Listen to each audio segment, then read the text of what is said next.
Hey guys, I'm Hellhound, and I went and saw It last night. The new It movie, the adaptation of the Stephen King novel, which was previously adapted in 1990 as the TV miniseries.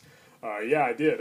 I went to see it, and I wanted to make a video last night, but I was just too tired, and I felt like I wanted to be, I wanted to rest before I wanted to have like a full night's sleep before I did the video so I could do it justice, give you my first impressions on it. And I was going to do it today too, but I was busy. I filmed a video earlier with Dr. Guts about Merciful Fate and King Diamond, so check that out if you haven't already.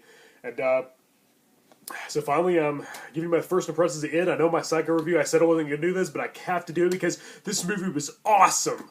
I loved it. Yeah, it was done really well. It blew me away. Yeah, I went to see it with my brother and one of his good buddies, and wow, like the theater was packed. And I gotta say, it was very well done. It was very close to the book, but it put a new spin on things. It felt like a new movie. It felt like an original movie at the same time. It was an adaptation of the book, but it had like kind of a new twist, and it still felt fresh. And I was like, wow, that is how you make a horror movie. I was dating this girl back in like the early to mid 2000s, and we went and saw like every scary movie ever when they came to theaters, like all those remakes and all the possession, exorcism movies, all this PG-13 remakes of Japanese films with some stupid CGI effect and a dumb blonde in a haunted house, and all the found footage crap and all the the evil demonic children, just all the same stuff, the torture crap which was overdone. And it was so refreshing to see a movie where it actually had like an actual villain, and not just some demonic force or somebody possessed or like something like that, or something that wasn't clear, something that was left to interpretation, or some split personality or something. It was actually a real villain who was freaking scary. This movie proved that you could just have a typical horror villain and still be scary. Bill Skarsgård, who played Pennywise, he was freaking terrifying. He did a great job. Now, I'm not afraid of clowns. Never have been, never will be. So I mean, it didn't really scare me per se, but there was a lot of scenes where it was pretty tense. I was on edge a little bit. I was a little, I was subjecting my nerves to some intense moments. So I felt a little uneasy. It was very unnerving. But I think it was very effective. It was very well done. Like that's how a horror movie should be made. And even Stephen King himself said he wasn't prepared for it to be this good. Now I love the 1990 version. That movie's very nostalgic. It's it's very fun. I love it. I love watching it. I love Tim Curry. But I never really found it all that scary. There's a few creepy scenes. There's a few startling moments, I guess. But I never really thought it was all that scary. It was a scary idea. I read the book back in junior high. The book was scary.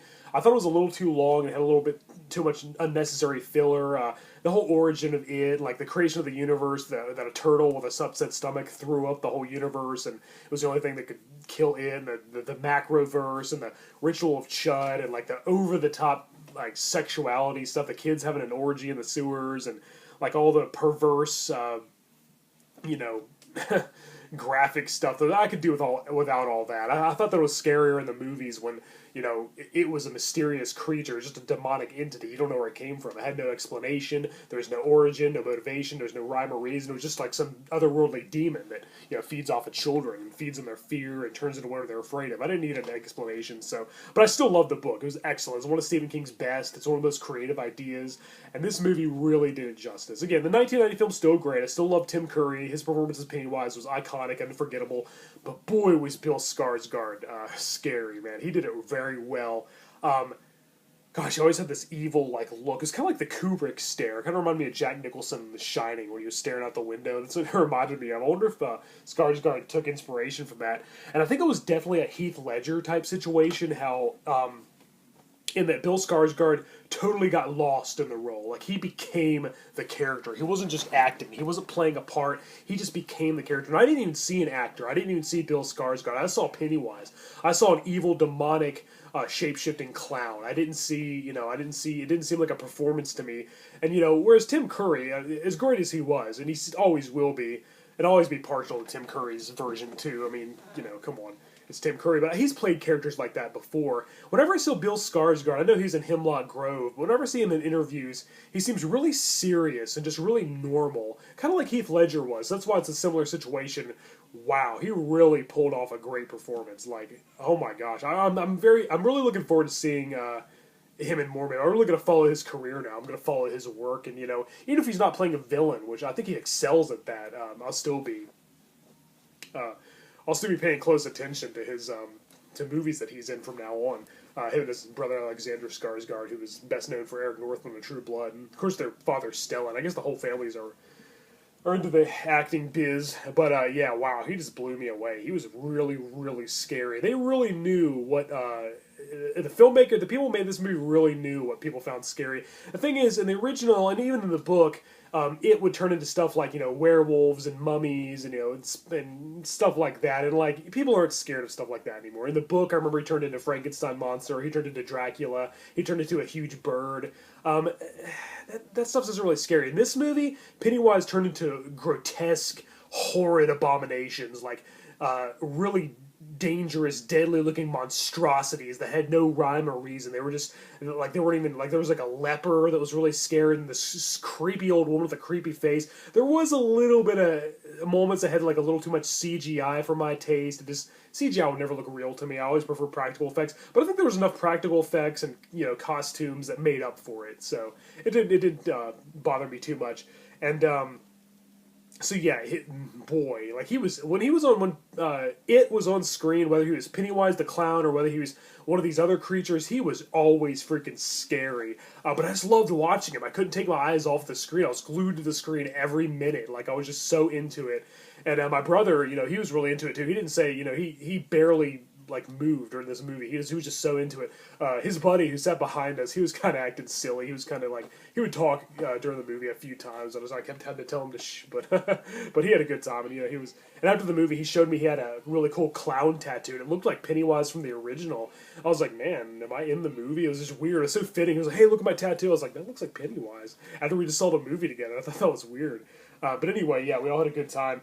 And the child actors.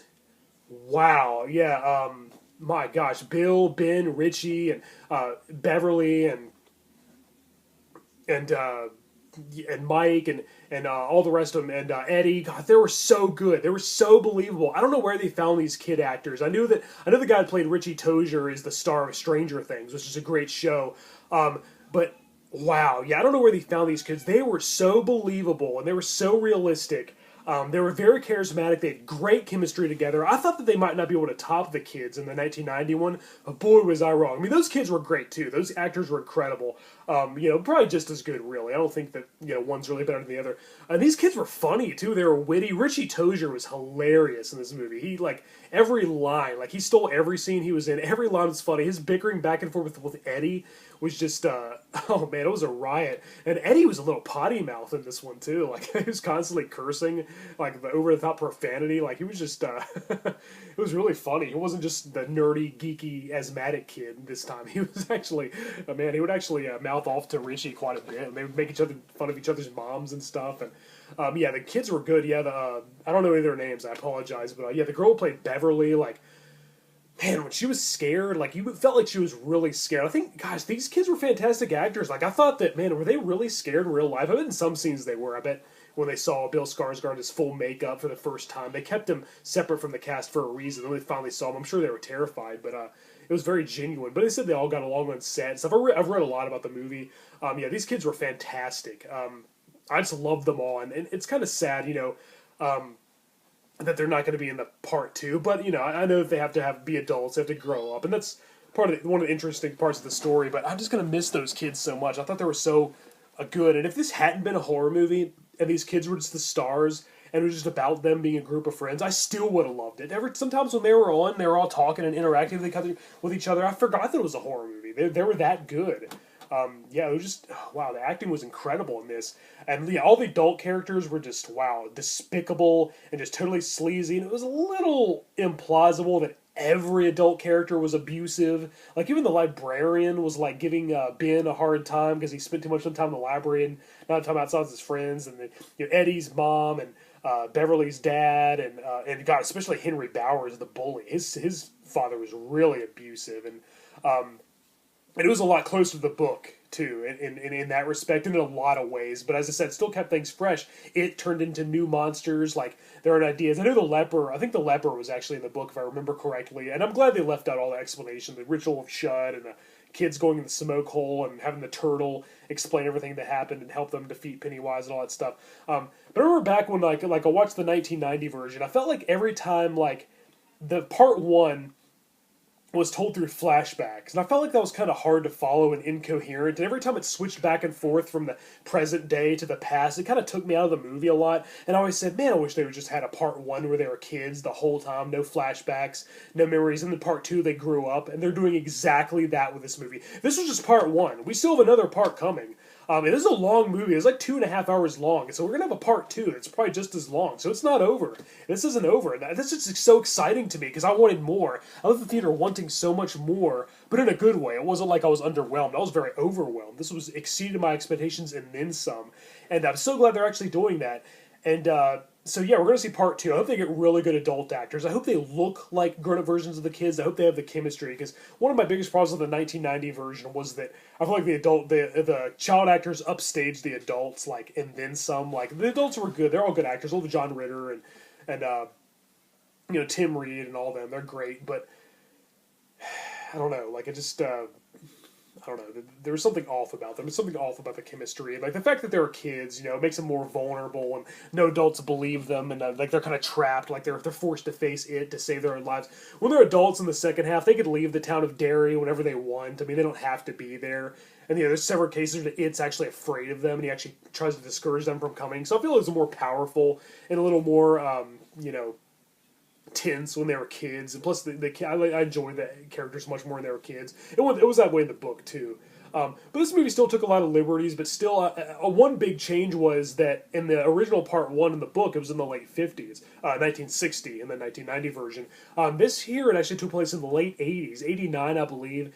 And I thought that was going to be a problem, because I thought, well, in the 50s, it was kind of typical for adults to not believe kids about anything. In the late 80s, I feel like it got a little better about that, but no, you really believed it. These adults were, they were assholes, and they didn't help the kids at all, and it was actually believable. And I loved the 80s setting. I loved, gosh, there was a kid wearing a Metallica shirt. They were playing Antisocial by Anthrax at one point. I was like, was this made just for me? They were showing, it showed that Batman from 1989 and Lethal Weapon 2 were playing at the movie theater, and one kid just kind of discovered New Kids on the Block and said he wanted to go home and play his new Street Fighter game. And I was like, man, it made me really want to be back in the 80s. That was my favorite decade. I miss it so much, and this movie just really, really made me crave that. I thought it fit the story perfectly. I thought, it felt like such a...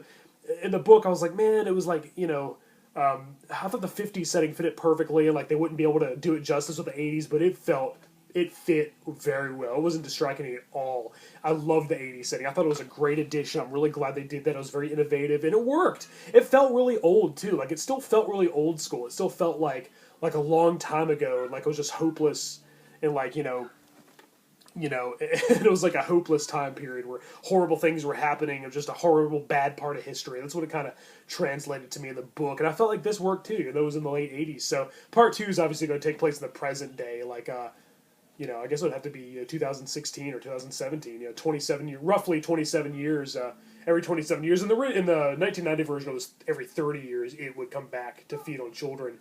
And I loved the climax of the film too. I won't give it away, but it was a lot more climactic than. And I know this is only the first part, so we haven't seen the ending of part two with the spider and everything. I didn't spoil it. That was in the other movie and the book. But who knows? They might even be going that direction. Who knows what they'll do at the end of the second one? Who knows where they'll go? And I'm so excited to see it. I can't wait. I can't wait to see Bill Skarsgård again as Pennywise. I can't wait to see. I guess we won't see the kid actors again. Unfortunately, they'll be all grown up. But I trust they know what they're doing. I'm sure they'll find some good actors who are believable. I hope they at least resemble their child counterparts. I thought in the 1990 movie they didn't really like. Ben Ritter looked nothing like that fat kid who played him when he was young, and none of them really did, except for Beverly. Annette O'Toole looked a lot like her 12-year-old counterpart. I'm glad that they kept out a lot of the perverse, overly sexual stuff in the book, because I felt like that was just kind of like, I don't know, thrown in there to make it more like, I don't know, sleazy and more vulgar. This movie is still very brutal. it was there was a lot of humorous moments. It wasn't completely joyless and bleak like something like Pet Cemetery, where just grim and there's no fun or humor at all. The kids were funny as hell. As I said, they were very likable and they were very funny. I'd love to hang out with those kids. They're outcasts, but they were cool. Like, I think they'd be cool to hang out with. Everybody bullied them. All the adults were mean to them, and that might have been like a little implausible. That might have been a little played out. I think they kind of really wanted to write it home. They really wanted to nail it. They really wanted to nail down the fact that the kids were were outcasts and they were bullied. I think they kind of played that a little bit. Maybe it was a little, a little unbelievable, but it still worked. I think it still fit, and I love these kids. And pretty much every bad character, all the horrible, like the bullies and the abusive people, pretty much all of them got their comeuppance. Like, wow. And like in this movie, like opposed to the 1991, even Eddie's mom was like kind of abusive and like, she always babied him and was overbearing and overprotective. And that's the way it was in the book, in the 1990 movie. In this movie, man, she was like borderline sadistic at times. So yeah, the kids were very true to their novel counterparts, despite being in a totally different decade, which was incredible. I can't believe they pulled that off. The scene with the blood in the sink was way more disturbing in this version. They had like this hair coming out of the sink and it was choking Beverly and she was screaming. You actually felt bad for her. And you felt bad for all the kids who were killed too, the ones that were taken by it. The scene with Georgie, wow, was that brutal this time. You actually saw what happened. And if you read the book, you'll know what I mean. In the 1990 movie, there was a lot of times just shots of Tim Curry like doing the sharp teeth and the eyes, and that was about the extent of it. It never really showed what happened. They kind of had to hold back a little bit. It was a little watered down. It was a lot less graphic than the book, but this movie did not hold back. Wow, this movie had balls. Like, man, this movie had like no limit. And the bully characters were really sadistic. This time they actually, like, just like in the book, we actually saw Henry Bowers try to carve his name into Ben Hanscom's stomach, and they called him tits, and they made fun of him, and the bullies, they were racist against Mike Hanlon, like, they were just horrible, and you really wanted to see them get their comeuppance, and when they did, boy, was it satisfying. The Patrick character, who was another bully, part of Bauer's gang, he was omitted from the 1990 version. He was in this movie. He wasn't killed by leeches this time, but it was pretty cool because he was chasing the fat kid Ben, and like he was in the sewer. And he's like, "I found you, fat kid," and there's a bunch of zombie like dead children. They said, "You found us, all right." And then they got him. It was just, oh man, that gave me chills. Sorry if I spoiled that scene, but I had to tell you, I had to share with you guys like my favorite parts. I won't give away the ending or like any of the plots and any of the twists and turns, but if you've seen the 1990 version, or if you read the book, or both, you'll pretty much know the direction it's going, although it still keeps it very fresh. You're still going to be shocked and amazed at every twist and turn, I think. Now, this movie's got overwhelmingly positive reviews. It's critically acclaimed. Everybody's saying it was good. Everything saying the acting was good. Bill Skarsgård excelled at Pennywise. He was phenomenal. There's the occasional bad review. I think that maybe the Nostalgia Critic didn't like it that much, or somebody. I heard somebody on YouTube was saying something bad about it. Maybe it wasn't him. I don't know. But I don't know. There's always going to be people who don't like it. But I thought it was done very well. I mean, I don't know what else they expected, because I mean, it's a horror movie based on a very scary novel, and I feel like it accomplished that. I feel like it was perfect. I feel like it did that perfectly. I didn't think it could be any better. And gosh, Pennywise was, I mean, I'm not afraid of clowns, but God, he would twist his neck and turn his head around, and he would distort his limbs, and he would make his eyes go in two different directions. That was Bill Skarsgård really doing that, by the way. He could really do that with his eyes. It wasn't a CGI effect. And gosh, he would distort his body, and he would slither across the floor, and they would turn into all, as I said, all this horrid, grotesque abominations, those terrifying creatures, and wow, no werewolves or mummies or giant spiders, at least not yet. Wow, these things are really scary. Now, kind of another concern, it took a little bit for the voice to grow on me. When he's first in the sewer and he sees Georgie and he's talking to him and saying, "We got corn dogs and cotton candy and popcorn down here. The whole circus was blown down here in the storm." I felt like the voice, it felt like they layered it, like they had like a deep voice and a high pitched voice, and it was like too many voices going at once, and that kind of took me for a while to get used to, but I think it worked. But every time he sounded like a really eerie, demonic, almost hush hush whisper, I thought that was really really chilling, and that was really really creepy when he did like a whisper, like whenever he and when he laughed, he had a really wicked evil laugh that was perfect. Like another minor issue I had, didn't take away from the movie. I still give it as of now, I'm giving it a 9 out of 10. That rating might change. Again, I have to buy the movie. I have to watch it again in order to do a proper review. This is just a first impression. This isn't a full review. A full review will be later on when it gets a DVD release. But I feel like when he first sees Georgie like in the sewer, he's already pretty scary looking. And then the novel, I always got the vibe that he appeared like a normal clown at first, and then like once he revealed what he really was, then he looked all demonic and scary. But I feel like, and the makeup was really scary. The costume, he was so tall, and like the costume was very unsettling looking. The way it was designed, he just looked hideous and terrifying in every way. Very menacing, very intimidating. You know, I bet the people in the audience who were afraid of clowns, the one who had like coulrophobia, were just. I bet they were just like. But of a freaking heart attack. I bet they were just like covered in sweat. They were probably just completely petrified. But yeah, like he already looks scary. Like I don't know. First of all, why is a little kid talking to a clown in the sewer? I don't care if you're 7 years old. I mean, when I was 7, I had common sense. I knew better than to talk to a stranger that was coming out of standing up in the sewer, especially when dressed as like evil clown. Like if he'd looked normal, maybe, but at least Georgie does ask him, "What are you doing in the sewer?" And he says that he got there from the storm, and so that was kind of believable. And I was worried that they were going to say the line, "You'll float too, we all float, and they float down here." I was worried they were going to use that too much, but they really didn't. They didn't overuse it like they did in the 1990 version, where it was said ad nauseum, and they didn't overdo it with the balloons either. Like the balloons floating in the 1990 ones, like was that supposed to be scary? Or balloons scary? But in this one they were kind of scary because they just stood there and they were just completely still, and like they would just come up to you slowly. And I was like, man, they actually found a way to make fucking balloons scary. They did a really good job. Like, yeah, I'm just very pleased. I'm dying to see it again. I can't wait till it comes out on DVD. I'm thrilled for part 2. It's not over yet. I want to see. I can't wait to see these characters return as adults and try to battle it once again. Seeing Bill Skarsgård return as Pennywise will be great. It's a real treat. I think, it was a novel done right. It was accurate to the novel, but as I said, it felt like a brand new movie. Was he doing a video? And it just felt very fresh. It felt like a brand new horror movie. It felt like there was nothing that came before, despite the fact that I have seen it before, I've read it before. That's how great it was. I mean, it just did all that. It accomplished all that. And yeah, there were characters that I hated, but it was satisfying when they got their just desserts, and when the tables were returned, when the hunter became the 100. Henry Bowers was truly psychotic. Like, he was, in this movie, like in the original, he was pretty brutal too. Like, that was definitely one of the parts of the movies they didn't tone down too much. He didn't actually cut Ben in the 1990 one, but I got the vibe that, like, I don't know, he was just kind of a low-life bully, like, he wasn't like a sociopathic, borderline wannabe serial killer. Like this Henry is going to grow up to be a serial killer for sure. And like minor spoiler, I apologize. Minor spoiler. His fate in this one was left ambiguous. In the book and the 1990 version, he survived the encounter with Pennywise, and then he went into the mental institution. And he hallucinated, like it appeared to him as friend Belch when he had a mutilated face, and sent him after the kids, and he died like when he battled Eddie and Mike, and then he died like while they used self-defense against him. In this one, his fate was left ambiguous. He didn't even actually really encounter Pennywise. He had a fight with Mike, and Mike overcame him, got the best of him. I'm sorry if this is a spoiler, but I warned you. And like, so I don't really know what happened to that. Is he going to come back for part 2? I kind of hope so.